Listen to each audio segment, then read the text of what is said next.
bizarro no YouTube de 4 horas e meia, onde um parapsicólogo falava que doenças surgiam por um reflexo dos nossos sentimentos. Uma manifestação física de causa mental e espiritual. Coisas como câncer terem causas de uma vida repleta de mágoas. E que a ansiedade era porque a pessoa não confiava em si mesma. Que muitos esquizofrênicos são pessoas que tiveram acessos a uma dimensão que o cérebro não foi projetado para captar, etc. É uma programação tão absurda que, mesmo sabendo que muito dali não faz sentido, ou é simplesmente mentira, você continua assistindo pela mórbida curiosidade. Mas tinha esses momentos. O homem citava manifestações de entidades e criaturas amorfas, que eu achava levemente interessante, pois gostava de imaginar um mundo além da nossa tediosa realidade. Aquilo me entretinha, confesso. E o mais importante, ajudava a amenizar a repentina angústia na garganta e a vontade incontrolável de chorar. Estava uma madrugada tranquila. O único barulho naquela noite era o cooler do notebook. Algo incomum aqui na estrada do Bandu. Eu sei, é um nome horrível, mas o lugar também é. Pois sou vizinha de uma barulhenta família que coloca o som alto regularmente de madrugada em plena segunda, quarta e domingo. Sertanejo, funk, samba, pop, tudo que eu odeio. E mesmo se fosse um nu metal ou soft rock, eu ainda odiaria, pois preciso dormir. A casa que moro fica numa estrada de terra infinita com árvores com mais de 25 metros de altura, como as robustas e intimidadoras amendoeiras, as colossais e frondosas mongubas e os gigantescos oitizeiros. Árvores robustas que emparedam todo o campo de visão como um antolho num cavalo. A estrada saía da Ponte de Jesuítas, Santa Cruz, até a rodovia Rio Santos em Itaguaí. Se um morador de Jesuítas saísse para caminhar até o fim da estrada, seria capaz de sentir que estava andando em loop de tão longo e igual àquela terraria. Para variar, boa parte dos postes não acendem depois das 6 da noite, e Uber nenhum se aventurava a passar ali. Sou avizinhada de chácaras, fazendas, uma escola municipal abandonada, sítios com portões avantajados e enferrujados que já foram salões de festa, mas que também não tinham mais nenhum responsável. Os escassos vizinhos costumavam jogar lixo indiscriminadamente na beira do matagal, e toda a estrada é o lugar perfeito para desovar ou abusar de alguém. E você deve estar se perguntando por que raios eu moro nesse lugar tão isolado? Simples. Era a única casa mais barata que consegui comprar com meu salário de caixa do mercadinho que fica a 30 quilômetros de distância daqui. Faltava 20 minutos para o podcast acabar. Mas minha coluna já estava me matando. E o maldito galo já estava a cantar. Ele sempre cantava nesse horário. Então, eu acordava pelo galo ou pelos vizinhos. Desliguei o note, peguei o alprazolam na caixa do lado do cinzeiro e engoli as 4 miligramas sem beber água. Mas esta noite foi diferente. Os meus vizinhos estavam discutindo por algum motivo. Parecia-se sobre seu filho que não havia voltado ainda para casa. Ouvia a mulher gritando. O menino voltaria mais cedo ou mais tarde. E que não era problema dela se o menino não avisou. O homem, que era seu marido, até onde eu sei, falou que ela que tinha que saber. E que a criança não se mandava. A mulher irritada gargalhou. E respondeu que quando era uma criança já fazia comida para os seus irmãos e que estava mais do que na hora dele se virar. Depois disso, ouvi um estrondo seco. Como se um armário tivesse desabado. Fiquei em pé na hora e fui até a janela da minha cozinha que dava para ver a janela da sala do vizinho. As paredes eram finas e era possível que até os tijolos ouvissem. Senti-me nervosa, pois não ouvi mais barulho algum. Somente a voz do homem xingando-a de puta e praguejando. Fez um silêncio, e a angústia costumeira não veio naquela madrugada pelos meus traumas passados, e que ainda se fazem presente. Mas pelo medo de não saber do que realmente estava acontecendo do outro lado. Mais torturantes segundos de silêncio. E ouço algo, e não era a voz daquela mulher nem do homem. Era um sertanejo popular que falava sobre perdoar uma facada e retirar a queixa da ex. Um tal de Thierry. De imediato fui pegar o celular no bolso, mas esqueci que estava de baby doll. Corri para o meu quarto, onde deixei meu celular, que funcionava mais como relógio e e-mail do que outra coisa. Na hora de digitar o 190, não veio nada em mente para denunciar. O que eu falaria? Ouvir uma discussão entre o casal e depois botar uma música alta? O que eu poderia alegar? Perturbação do sossego? Então, larguei o celular. Respirei fundo e pensei. Acalme-se. Eles são malucos. Vivem brigando e não há por que chamar a polícia sem evidência. Um estrondo polvoroso me ensurdeceu. E a coisa mais normal que se faz numa hora dessas é se abaixar ou procurar abrigo. Mas a verdade é que eu não me importava mais comigo há anos. Até senti um instinto de me esconder, mas foi como quando você sofre um assalto e até depois pensa que poderia ter reagido. Chamado a polícia, ter feito A, B ou C. Mas você fica ali, parada. Mas sem a parte do medo. Pode parecer drama adolescente, mas depois de meu pai reagir a um assalto e ter levado um tiro no fígado, sangrar até a morte, minha mãe meses depois cometer suicídio bem aqui nesse quintal. Parece que a minha árvore genealógica foi arrancada pela raiz e submetida à incineração. Agora nada mais importa. Somente a curiosidade mórbida, assim como aquele maluco do podcast falava de paranormalidade. Eu queria saber se o homem tinha matado a mulher mesmo, ou se foi algo que perdi. Ouço um grito ecoar e quebrar as ondas sonoras de Thierry. Era aquele homem. Estava apavorado com um revólver na mão. Ele gritava por seu filho. Bom, eu não entendi nada, mas abri a porta da minha sala que fica na frente da casa e silenciosamente abri o portão. De praxe, as luzes estavam apagadas, mas a casa do vizinho estava bem iluminada. Fiquei na calçada próxima ao concretado imenso com uma lâmpada inútil e não ouvi mais o homem gritar. O portão estava escancarado e eu entrei ali feito uma criança que pula o muro atrás de pipa. Um misto de medo de saber se alguém vai te pegar invadindo o quintal alheio com a sensação ingênua de aventura. Bom, lá estava eu no meu primeiro cômodo da casa, a cozinha. Havia um armário tombado para trás e uma quantidade enorme de algo que parecia ser cinzas. Muitas cinzas, formando uma estreita carreira ovulada e farta. E conforme me aproximava, a diversão de criança acabava, pois avistei no meio daquela massa estranha um óculos amassado e um par de chinelos. Sim, agora eu senti medo. Não de morrer, mas de não saber o que estava acontecendo. Eu olhei aquela massa estranha e tinha o mesmo cheiro das cinzas do meu pai exumado. Olhei ao redor, começando a entender por que aquele homem saiu correndo. Afinal, não tinha como ele queimar a mulher do nada até virar pó. Alguma coisa aconteceu.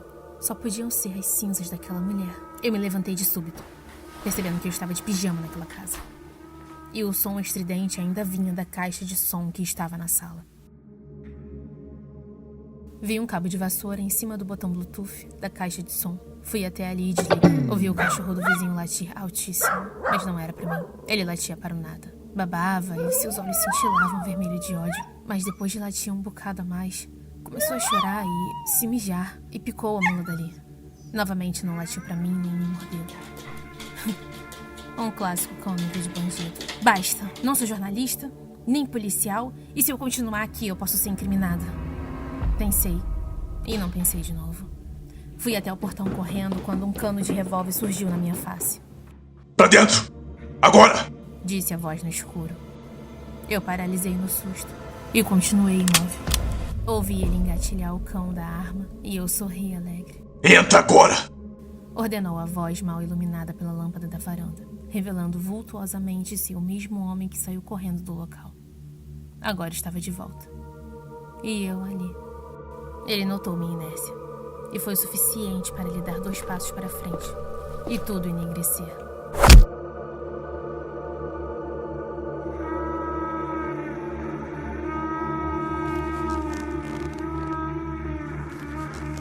Sinto gosto de suor num trapo de pano na boca, uma dor forte na nuca, minhas mãos presas nas costas e amarradas com os pés com mais trapos.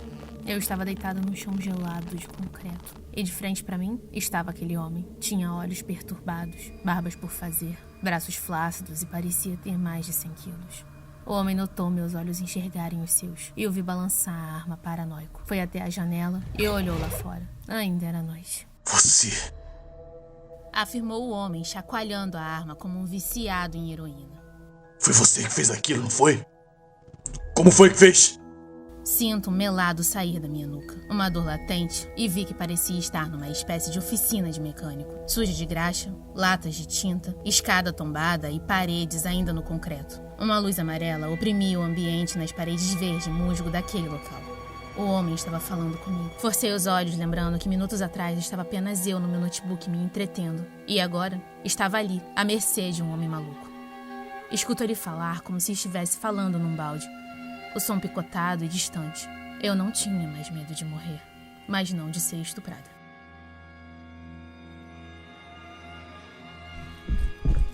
Tô falando com você! Gritou, indo em minha direção e puxando o trapo da minha boca.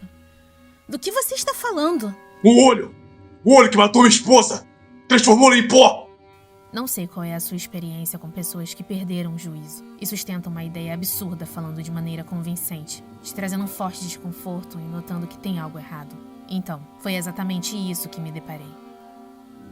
Minha boca travou por uns segundos antes de falar. Olho? Sim! E você que tá por trás disso, né? Mirando a vista ao redor, caçando algo que estivesse escondido entre a escada e as latas de tinta. Como fez isso? Limpou o suor da testa com as costas da mão esquerda, enquanto com a direita segurava o revólver. Você é uma bruxa? Ou é algum tipo de truque? Apontando a arma para minha cara. Não, eu não faço a menor ideia do que está falando, senhor. Exclamei enquanto minha panturrilha pulsava forte. Me deixe ir para casa. Você matou minha mulher! A gente estava discutindo e o olho apareceu aqui transformando em pó! Disse o homem chorando e esfregando o cano na testa. Meu coração soltava mil, pensando numa forma de fugir dali. E pensar que ela era uma pessoa tão apegada aos bens materiais. Aquela coisa veio, tirou a vida dela e deixou as roupas, os óculos e o chinelo. Disse ainda esfregando o cano, fazendo um corte leve. Olha, moço, falei nauseada pelo odor forte de naftalina. Eu não matei sua esposa. E se você quer me matar para descontar sua raiva, faça. Porque para mim vai ser um alívio. O homem congelou. Tirou o cano da testa e se aproximou para olhar o fundo dos meus olhos, cerrando os seus. Escrutinando uma confissão ali mesmo. Por que invadiu a minha casa? Eu paralisei. E me fiz a mesma pergunta. Por quê? E eu não sabia responder. Mas em milissegundos a resposta veio de prontidão. Eu ouvi o barulho de tiro. O ar demorou a oxigenar meu cérebro. Eu sempre ouvi vocês discutirem, mas ouvi o barulho e fiquei preocupada com ela. Queria saber se ela estava bem. Claro que eu ouvi o tiro! Se ela tá bem? Quero saber se meu filho tá bem. E aquela abominação está por aí. Arregalou os olhos mais do que já estavam arregalados. Eu tentei matar a criatura, mas o bicho olhou pra mim e saiu. O homem em lágrimas hesitou. Ela era doida. Sofria por antecipação. Ela tinha muito medo de morrer, sabia? Ela ia constantemente no médico, se consultando, procurando qualquer indício que pudesse estar adoecendo. Claro, com a porra do meu cartão de crédito. O homem percebeu meu olhar distante. Você não tá nem aí, né? Você é só uma curiosa. Não tem medo de estourar essa bala nessa sua cabeça? Sinceramente, não. Respondi-o olhando vagamente. Ouço o som de latidos. Parecia vir da frente da oficina. Então imaginei que provavelmente a oficina ficava aos fundos da casa. O homem abriu lentamente a porta de metalon preta. Em guarda, o suor respingou a blusa poliéster. Abriu 3/4 da porta e imediatamente a fechou. Segurou o ferro com as 2 mãos sobre o peito. Estava em pânico. É aquilo! É o olho! Vai matar o Fred! Aquele cão medroso! De repente, ouço um choro de cachorro vindo muito longe. Um choro esganiçado, contínuo e agonizante. Deu para sentir de longe a dor dele. E isso, eu ainda sentia. Empatia. Pelo menos a alguns animais. O choro esganiçado do cão parou repentinamente. O homem arfava de medo, piscando num tique nervoso. Vou matar essa porra! Gritou ele, saindo da oficina e fechando a porta. Ouço os passos no chão concretado e escuto o urro do homem por seu cão. 3 disparos e encolho meu pescoço no reflexo. Silêncio. Tento me soltar, mas os trapos foram muito bem presos. Mesmo que sejam de roupas rasgadas, pareciam um nó profissional. Um desespero invadiu minha alma, mas eu não chamei por ninguém. É como se estivesse numa briga interna de sobreviver e conformar-se com um destino à deriva. Fiz força com os braços e as pernas para rasgar, mas não consegui me soltar. Então parei. Quando de repente,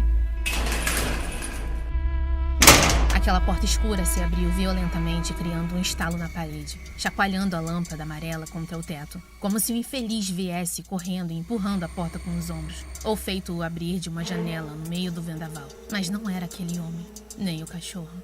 A lâmpada da oficina continuou acesa, balançando, mesmo com um bater no teto. E o ambiente alternava entre a escuridão completa e a opressora luz amarela. Da porta aberta da oficina, avista um longo corredor em trevas que se conectava a uma sala bagunçada, com um sofá rasgado e uma TV de tubo num móvel pequeno. A sala era iluminada por uma luz branca fortíssima, que deixava seus rastros de luz naquele longínquo corredor negro.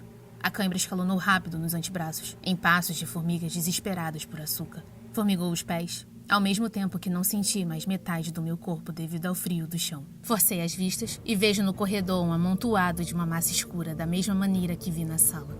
Eram novamente cinzas. Cinzas daquele homem.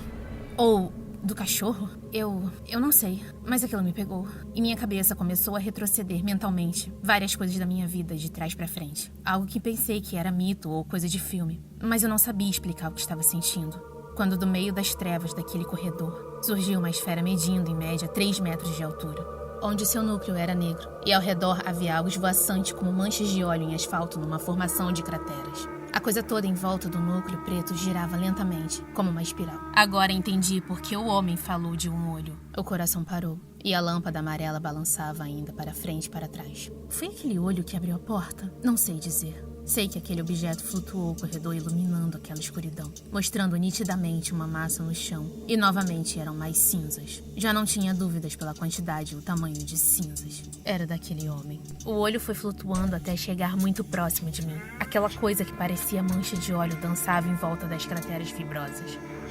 E ali, eu vi um espelho de mim. Uma mulher que não é considerada branca por muitas brancas, e nem negra por várias negras. Que se você falar sua cor, vão falar que você não é papel. Aquela do cabelo cacheado, mal hidratado, e o ridículo baby doll que minha mãe havia me dado 1 ano antes de morrer. Eu sorri, pois de fato estava tendo um contato direto com o sobrenatural. Ou seja lá o que isso seja.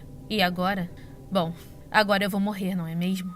É um ótimo fim pra mim, pensei. O núcleo preto daquela esfera de repente dilatou-se, assim como quando vemos algo com pouca iluminação ou quando focamos algo que odiamos ou amamos. As crateras giraram, rachando-se, e a esfera tornou-se completamente negra num abismo, diminuindo de tamanho até ficar totalmente fora de vista.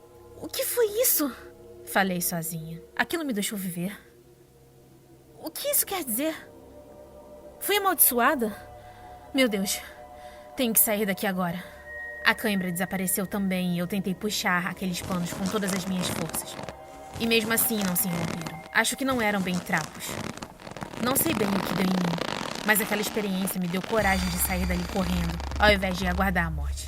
E então me arrastei naquele chão de puro concreto glacial, esfolando os joelhos, ombros e o rosto. O chão era uma verdadeira lixa esfregando a minha pele, a cada vez que me movia. Me aproximando do corredor, e notei o revólver daquele homem envolto das cinzas. E fiz de tudo para não ter que tocar naquilo enquanto me forcei a atravessar o local. No portão da minha casa, me escorei ao muro com os ombros e quadris. Ergui-me, esfregando os trapos nas antiquadas pontas de lança do meu portão. Fiz aquilo freneticamente até que rasgasse do pulso. Inspirei e suspirei fundo, pasma, escutando um som andarilhando de uma sombra ao longe. Parecia uma figura humanoide de estatura baixa. Ali pensei que poderia ser qualquer coisa. Merda! É o filho dos malucos! Gritei no pensamento. Entrei na minha casa pulando de pés juntos, pois não tive tempo de tirar o trapo dos pés. Quem me visse de longe, bem iluminada, era uma corrida de saco sozinha no portão da minha casa. Mas antes fosse. Portão e porta trancados. Olhei para o chão da cozinha com os trapos estraçalhados pela velocidade que cortei com a faca de serra do armário. Outro grito. E agora era da criança. Pobre menino. Não deve ter entendido nada. E nem eu entendi nada. Mas agora vi um bom motivo para chamar a polícia. Uma criança em apuros.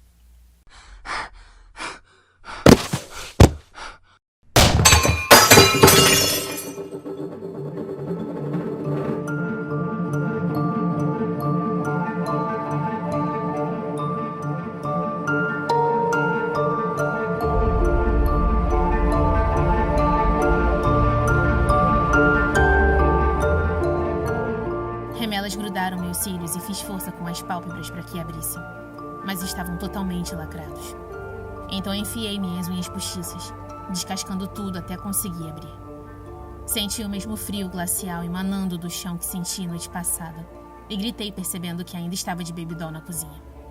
Pisquei rápido e peguei o celular vendo o histórico de ligações. E sim, eu liguei para a polícia. Levantei-me à procura de alguma movimentação pela janela, mas não havia nada. Mas não era a primeira vez que isso acontece por aqui. Uma vez presenciei um furto de bicicleta na entrada da Ponte dos Jesuítas. Chamei, falaram que viriam, mas ninguém veio. Outra vez, um colega de caixa do trabalho disse que denunciou um assalto na Decaminada e nenhuma viatura passou ali. Mas eu disse na ligação que o homem e a mulher desapareceram.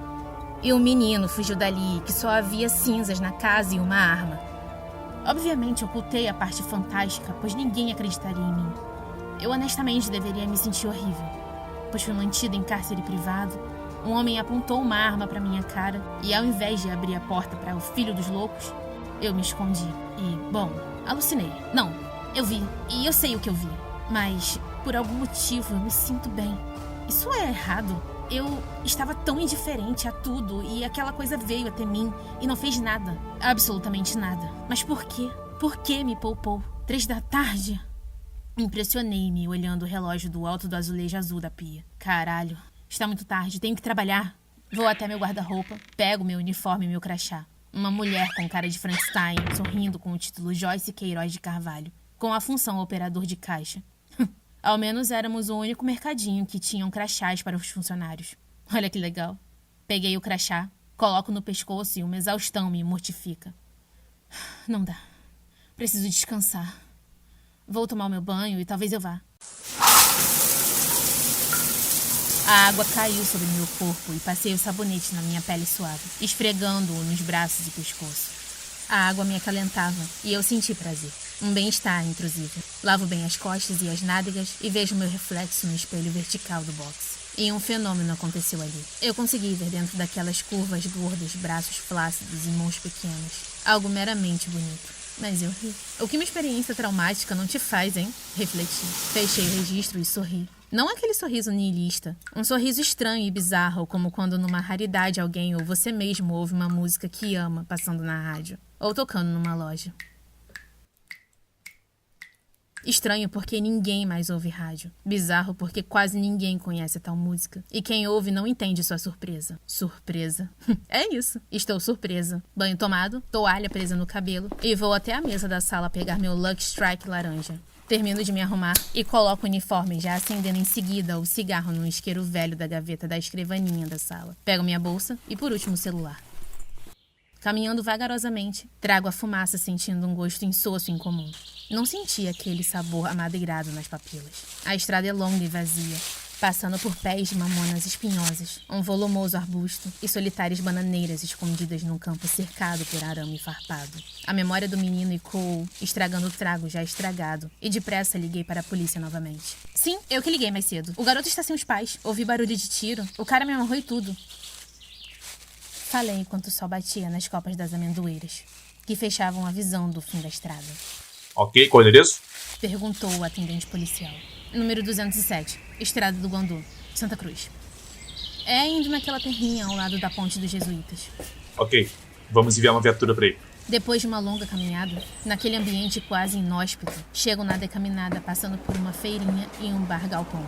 Vejo uma bicicleta vermelha no bicicletário do mercadinho ao lado do bar e 2 mulheres que atendiam ali olhando de cima a baixo, me julgando acertadamente por estar atrasada. O dono da bicicleta no caixa deu um sorriso simpático para mim. Ele era o único cara legal comigo, mesmo quando eu deixava o clima pesado relembrando as coisas do passado. Ele não ligava, pois compartilhava das mesmas emoções. Já me acompanhou até a minha casa com sua bike enquanto conversávamos sobre Bukowski, sobre a insistência da Disney em fazer live action de suas animações, Ionesbo com seu noir escandinavo e até mesmo como nos sentíamos sozinhos no universo. Bagunça. Deixo minha bolsa embaixo da esteira do meu caixa e começo o atendimento. Ao menos o chefe não está aqui. Pensei alto. O que houve? Chegou tarde. Vejo o cara simpático no outro caixa me perguntando enquanto atendia uma cliente com várias mercadorias. Ah, respondi sem graça. Não há como te contar isso sem me chamar de maluca. olhando um casal procurando uma cerveja nos fundos da loja. Você parece bem, só parece diferente. Afirmou ele, observando meu semblante. Jura? Esfreguei a unha do dedão no indicador da mão esquerda. Pelo que houve, eu travei pensando nas explicações. Ele não poderia resolver nada. Só me encheria com mais perguntas. Então, contei de uma maneira que me levantasse menos questões. Eu não consegui dormir. Os vizinhos são muito perturbados. Caramba. Por falar em não conseguir dormir, você acredita que a Roberta não quer mais comer? Mudou de assunto enquanto passou uma Pringles no caixa. Ai, meu Deus. Quem é Roberta? Eu esqueci. Roberta? Perguntei. Sim, minha cadelinha. Ela parou de comer tem dias e tá emagrecendo muito. Eu fiquei acordado até 3 da manhã tentando animar ela. Dinheiro ou cartão? Crédito. Ufa, ele falou. Pensei aliviada. Você chegou a procurar algum veterinário, Pedro? Falei seu nome quase como pra reafirmar que ao menos isso eu lembrava. Não, olha, acho que a culpa é minha. Não castrei ela e a bichinha pariu vários filhotes e alguns delas acabaram morrendo. Comentou triste enquanto confirmava para aproximar o cartão na maquininha. Um dos filhotes morreu e, como eu enterrava os filhotes mortos no quintal, a Roberta acabou vendo um filhote sendo enterrado. Meu Deus. Então... Vi um casal trazendo um pequeno engradado de cerveja em direção ao meu caixa. Sim, Joyce, ela tá arrasada. Não é igual a gente. Eu tô tentando brigar com ela, já tentei até carré e ela negou. A cliente de Pedro terminou de colocar tudo na bolsa sacola e nos observou querendo opinar. Era uma mulher de coque abacaxi firme, com mais de 4 grampos em volta. Cílios postiços, de piaçava e com muito blush nas bochechas. Ela piscava rápido, mas os cílios retardavam o fechar pela grossura dele. Lembrava uma planta carnívora. Aquela pessoa que, numa rápida olhada, você pensa 2 vezes antes de falar. Menino, Falou com ar de suspense. eu tô vendo vocês conversando e minha ex-mulher era veterinária. Acho que a cachorrinha não quer mais viver. Como assim? Pasmou Pedro. Que ela quer se entregar. Na caguela foi a mesma coisa. E nenhuma tentativa nossa adiantou. Disse pegando as pesadas sacolas. Eu tenho pra mim que quando a gente tá decidida a morrer, não há nada que possa mudar isso. Pedro ficou inconformado. Quase uma sentença. Acha que ela vai morrer? Leva ela no veterinário urgentemente. Tente, pelo menos. Desculpa o eterno assunto. Não quis assustar. Leva a cadeira no médico. Tchau. Falou a cliente saindo com as bolsas. Enquanto eu computava a cerveja e outras compras do casal, uma das mulheres que me olharam de cara feia pelo atraso chegou sorridente mascando chiclete de boca aberta, mostrando um post do Instagram. Olha, Sacudiu o aparelho. aqui nos Jesuítas. Vi a reação de Pedro. Parecia aflito. Moradores acordaram com som de tiro durante a madrugada, próximo à estrada do Guandu em Jesuítas. Você ouviu alguma coisa, Joy? Congelei enquanto o cliente repetiu pela 3ª vez para mostrar o código QR para o pagamento. Perdão, virei o monitor com o código. Hein?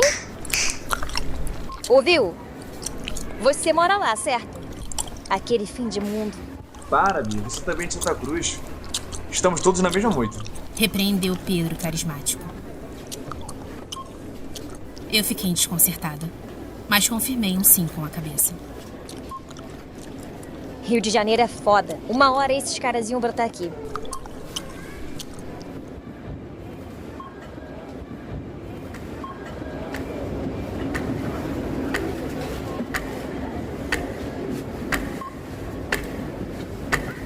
As horas se passaram e o desaparecimento dos pais, a criança e aquela esfera ficaram martelando a mente, quando meu novo cliente era nada menos que um fardado.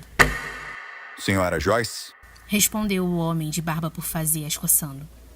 Sim? me acompanhe, por favor. Indicando a cabeça com a viatura em frente à loja. Pedro e as meninas me fitaram muito alarmadas e Pedro tentou se aproximar preocupado. Mas o policial o afastou, respondendo que eu iria apenas depor. Entrei nas portas de trás da viatura e o silêncio foi constante enquanto fitava a R15 preta encostada na janela de motorista. O carro chacoalhou no caminho esburacado do início da estrada do Guandu, passando por uma chácara branca de telhados abóboras e tortos, onde uma gigantesca e grossa árvore se fazia presente, encostando os galhos nos fios dos poucos postes de jesuítas. O policial diminuiu a velocidade e guiou o carro devagar enquanto Mal encarava as dezenas dormideiras emaranhadas, como teias em volta da estrada. As sombras das imponentes árvores estavam enroscadas em todo o tronco, por ervas de passarinho, e suas copas oprimiam a respiração.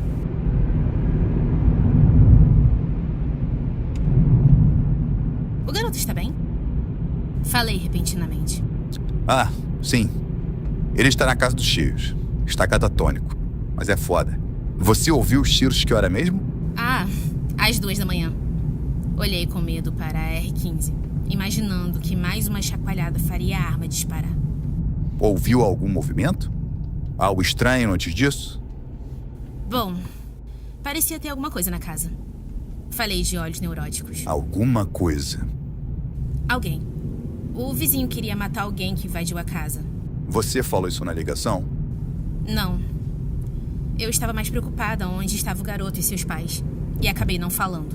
Não acha que isso é uma questão importante dizer numa chamada de emergência? O policial manteve a sobrancelha inquisidora. Olhei em volta pensando em responder o que eu realmente vi. Mas tornaria tudo mais suspeito quando avistei mais 2 viaturas da polícia paradas em frente à minha casa. Mas não vi nenhum outro policial. Mas vi aquele mesmo olho enorme, agora flutuando em cima das viaturas.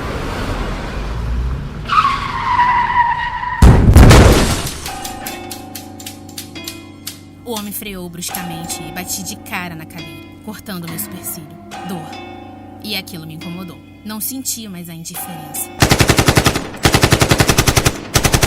O policial pegou a arma encostada na janela e disparou a queima-roupa naquilo assim que o vi. Eu abri a porta do carro e saí bamba. Eu não sei se algum tiro acertou, se atravessou ou se realmente estava lá. Mas resolvi continuar andando sem olhar para trás enquanto via a tarde se tornar noite, sem nenhuma alma viva para me ajudar. Quando, de repente, uma bicicleta vermelha surgiu com alguém pedalando afoito. Era Pedro. O que está fazendo aqui? Perguntei, salivando. Vê se você tá bem. Eu corri até a bicicleta, tremendo de medo, e me sentei no quadro, suando em bicas. Ele entendeu a mensagem. Era para pedalar. E rápido. O que houve? Questionou Pedro afoito, pedalando, desviando-os dos lixos da estrada. Tem um olho que tá matando todo mundo. Mas ele não me matou. E eu não sei porquê, mas ele matou os vizinhos, Pedro. Eu sei que não vai acreditar, mas foi isso. E desde que o olho me deixou viver, eu sinto uma estranha vontade de voltar a viver, entende? Faz sentido? Pedro apertava os olhos no breu que se fazia enquanto mosquitos batiam rapidamente em seu corpo. Sério? E a terapia? Perguntou Pedro, mudando a marcha. Ah, eu larguei, sabe? Segurei firme no guidão. Você também tem depressão, sabe como é? Sente que não tem mais volta, mas é isso. Mas agora eu sinto uma energia que não senti há séculos. Pedro deve ter pensado que endoidei de vez. Mas o que ele viu a centímetros de seu rosto engoliu esse pensamento. Os olhos de Pedro dilataram ao ver aquilo. E algo como uma mancha de óleo dançaram novamente em volta das crateras fibrosas da esfera. O núcleo preto da esfera de eterno abismo também se dilataram, assim como os olhos de Pedro. Mas agora, era eu que me tornava pó. Era eu que me desfazia ali. Pedro freou e tentou pegar a poeira que eu estava me tornando, até eu não existir mais. E como pó, aqui, minha voz, a minha vida também se liquefez. A esfera estava parada e eu gritei de desalento, vendo aquela menina desaparecer na minha frente, freando a bicicleta e colocando um dos pés no chão, fazendo uma meia curva. Saí da bike e tentei achar no meio daquela poeira a Joyce que trabalhava comigo, que conversava comigo e que estava ali há milissegundos atrás. Olhei para a esfera, ainda intacta, e perguntei: por quê? Observando novamente para aquele horror, vi que o chão embaixo dela havia uma roda de formigas marrons circulando como se estivessem cultuando aquela bola. Pareciam centenas de formigas numa espiral. Mas meu raciocínio lógico, ali e lógico, voltou e lembrei que, na verdade, estavam andando em círculos porque estavam provavelmente perdidas. Assim como eu. Quando me dei conta, não havia mais esfera. Mas eu ainda estava vivo. Saí gritando dali, não por medo de morrer, mas por ter perdido minha colega de trabalho. Conforme eu pedalava para fora de Jesuítas, vi nas calçadas rastros de massa e cinzas nas casas de vizinhos, colegas e até mesmo as jovens do caixa reduzidas ao pó. O choque foi tão grande e de imediato lembrei da minha cadelinha, a Roberta. Fui correndo para minha casa na Baixadinha, preocupado com ela, já imaginando que, assim como todos que vi, também estaria morta. Mas quando cheguei em casa, a cadela estava igualmente desanimada, sem comer nada. Depois de alguns dias, a Roberta faleceu por desnutrição e nunca mais vi sinal da esfera. Eu precisei de tratamento psiquiátrico severo e muitos jesuitanos que ficaram vivos se mudaram dali para o canto do Rio, João 23 e até São Fernando. A polícia nunca achou um culpado ou um rastro do que acometeu tantas vidas assim. Físicos e até parapsicólogos e ufólogos visitaram o lugar. Depois de quase 5 anos de terapia numa clínica em Campo Grande, confesso que nunca entendi por que eu e outros sobrevivemos. Porém, depois de tanto tempo ruminando as causas, os eventos e o perfil dos sobreviventes, eu criei uma hipótese do que tipo de coisa aquela esfera procurava, do impulso mais primitivo que o animal possui, mas que muitas das vezes acaba adormecendo pelas mazelas que a vida traz, o instinto de sobreviver. E quando essa vontade se vai, a esfera não tem mais o que se alimentar, pois a esfera não tinha mais como beber dessa vontade de viver. Hoje, o meu maior medo é voltar a sentir qualquer tipo de resquício de felicidade, com medo de que um dia talvez a esfera volte e tome a minha vida, pois todos os sobreviventes que conversei tentaram se matar em algum momento, ou eram autossabotadores, nihilistas natos, ou sobreviventes de suicídio fracassado. Mas houve sobreviventes que, depois que disseram ver valor na vida, simplesmente desapareceram. E a família não fala sobre o assunto. Então hoje, vivo em impasse, ansiando por essa criatura hedionda que obriga a minha infelicidade a continuar criando paranoias, pensando que qualquer sinal de alegria, a esfera aparecerá e devorará para sempre a minha alma.